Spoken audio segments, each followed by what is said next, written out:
Hello, ladies and gentlemen. My name is Fry-Mancha, and my project is on Vista Wind Systems.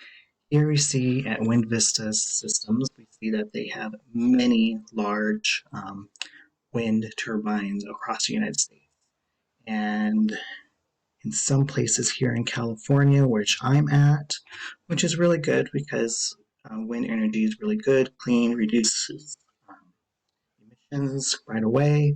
It doesn't even produce emissions, which is really nice, really good.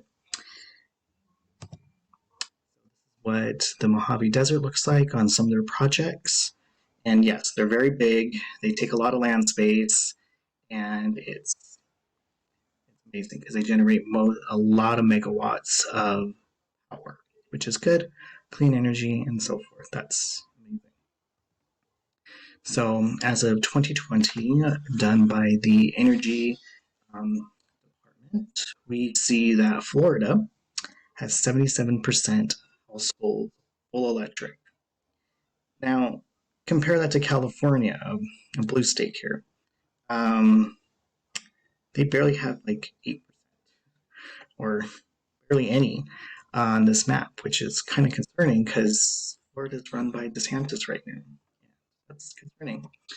So, type of issues that we're facing here in the energy system and the renewable system is that if we want to fully rehold the United States' energy system, it would cost approximately between 10 to 20 trillion dollars. Adjustment with inflation over a 10-year period is kind of costly, but it's something that we probably really should consider.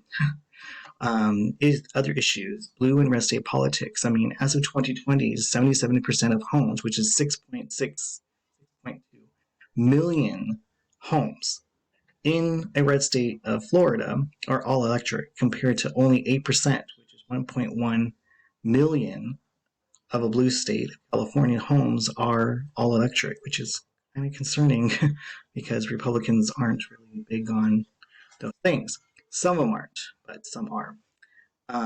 What other issues we're facing with the wind industry is that the lack of storage space, how long storage units can actually last over their units themselves. I mean, lithium batteries are pretty dangerous because you're extracting them from the ground themselves, and kind of costly too. I mean, it's man labor intensive, it's things like that. So, also, we're seeing a very high rate of turnover rate by the staff. In fact, 28% of new hires leave within the first 90 days. And this proves a significant cost to firms because they have significantly repeat the cycle of recruitment, hiring, and retraining new personnel all the time. So we kind of have we need a retention in this.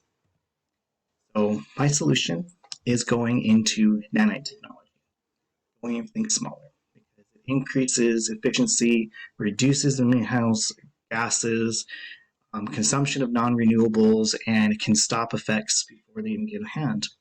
So my idea is going into households.